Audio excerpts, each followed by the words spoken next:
Mtazamaji, unakumbuka kwamba kumekuwa na kamati ya amani na maridhiano ambayo imekuwa ikiendesha kusikilizwa kwa baadhi ya maoni ya Wakenya kule Bomas of Kenya. Na labda kama hauna taarifa ni kwamba wameweza kuachilia report ambayo ina highlight maswala kadhaa ambayo wanasema kwamba wameafikiana. Maswala haya ni takriban 13, lakini mambo haya yameibua maswali mengi, na mimi nataka tuangazie swala hili.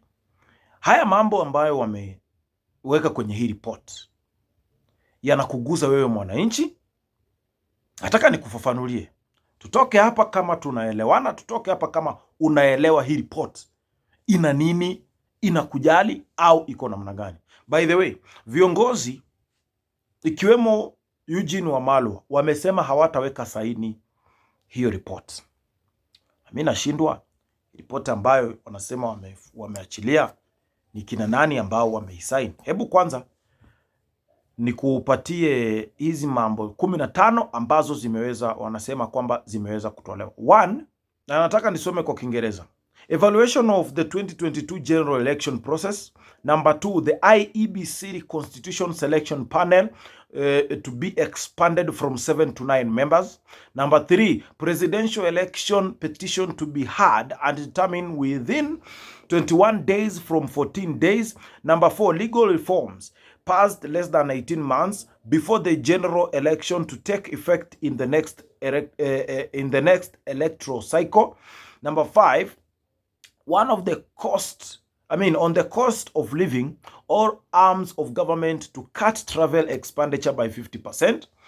Number 6, SRC to review daily subsistence allowances for state and public offices with an aim of reducing the cost by 30%. Number 7, road maintenance levy and fuel anti-adulteration levy to be reduced by 5 shillings and 3 shillings respectively.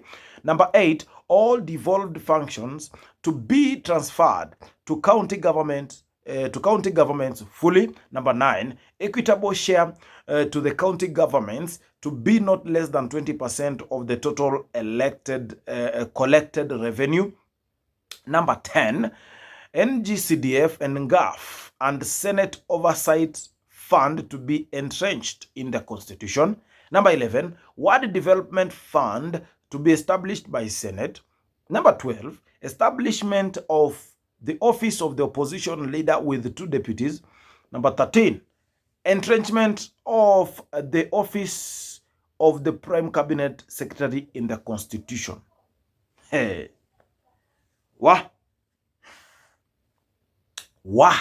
Tazamaji, nataka nipate labda kutoka kwako, wewe una feel kwamba hapa kuna representation yako?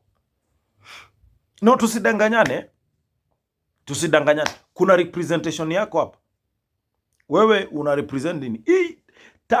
Kama umekuwa ukinifuatilia kwa makini, mimi nimekuwa nikikueleza kwamba hii kamati inaenda kutengeneza nafasi za kazi kwa hao waheshimiwa, na wala sio nafasi za kazi ama kuchukisha maisha ya mwananchi hapa chini.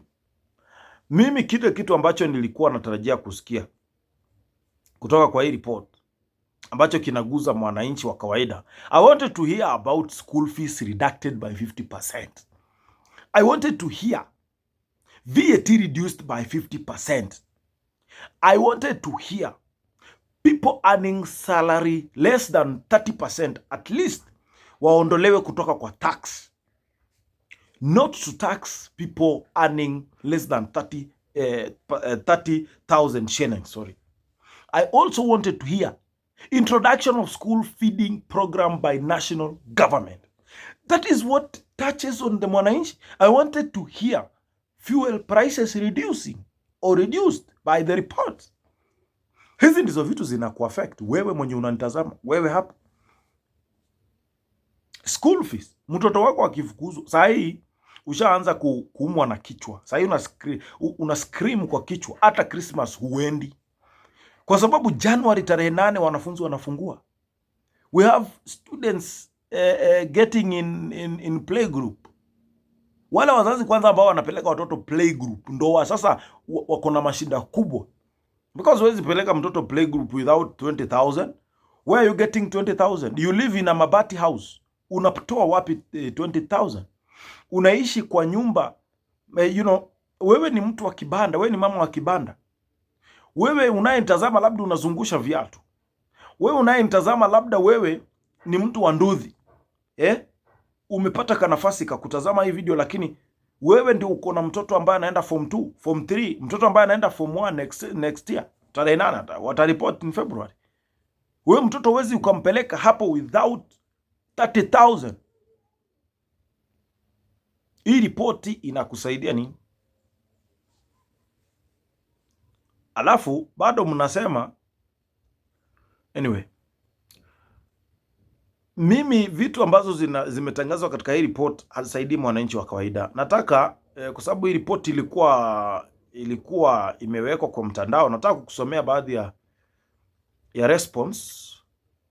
Mheshimiwa Daktari Isaac Ruto alikuwa ameweka kwa Twitter na kulikuwa na response kidogo hapa.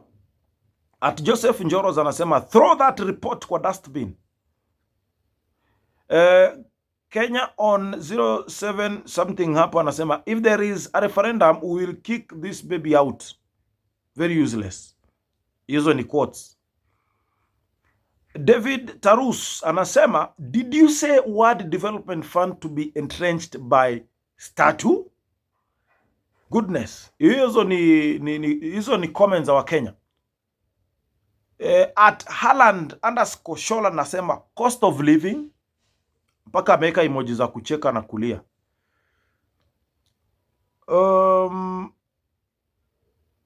Boniface Mwangi, huyo ni nadhani Boniface kama sijakosea. Boniface Mwangi anasema some bit of nonsense there. John Mushina anasema nonsense, this will require referendum which will fail at inception. At Goal Line anasema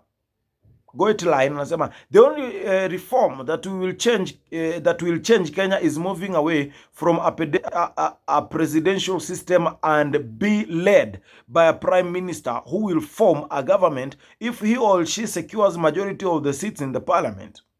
This will make MP the most important vote in Kenya.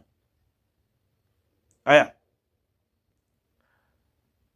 mimi mambo ya hii report ni ngumu kusema kweli, kwa sababu wewe hapo usipoguswa na hii inagusa tu huyu mheshimiwa. Imagine wabunge wa wadi sasa wanaenda kupata CDF, sasa hiyo tunaita WDF kwa sababu ni Ward Development Fund. WDF hiyo ndo inaenda kuitwa. Sasa wanaenda kupata. If truly this report and this government really want to help Kenyans, then one, scrap housing levy in its entirety. Number 2, scrap NCIF in its entirety. Reduce VAT by at least ifike 8%. 8 from 16. Scrap off the Office of Women Representative, reducing the expenditure, because the women representative is nothing to do with gender or balance in the parliament or whatever. Then scrap off nominated seats. We don't need nominated seats. I don't want to mention names, lakini nominated seats ni za nini? Reduce fuel cost by at least 50%. If Kenyans watafeel wako sawa, watafeel maisha inaenda chini, ukiongeza ama ukiweka subsidies, then do it. Ni sawa kwa upande mmoja, tunajua ile kitu ambayo subsidies zinakuja kufanya, hazina urefu ama lifespan yake ni kidogo, lakini hapa hatusaidiki. At Martin Kialo anasema, did we have to spend all that money in allowances and even time to be told what we already know? Personally, I was waiting to hear things like regional balance, eradication of poverty. Our education is in mess. Watoto wanapewa marks za PE. What is this? Otunga Morris anasema instead of prime cabinet secretary entrench the position as prime minister. What's the work of the cabinet secretary? Public service. We need referendum now. Anyway, mi nataka niachie hapo, lakini hiyo ripoti kama una nafasi nenda uisome, lakini haitakusaidia chochote kwa sababu hii ni ya kucreate jobs za wanasiasa na wala sio za mwananchi, kwa sababu ukiangalia kama ni hiyo NGCDF ambao wanasema ziko constitution hizo wanapewa kabisa. Ward representative wapewe pia CDF, establishment of office of the opposition leader, hiyo ni creation of jobs kwa wanasiasa. Entrenchment of office of the prime cabinet secretary which was not there, lakini wameiweka. Anyway, hata wacha niachane na hii kazi.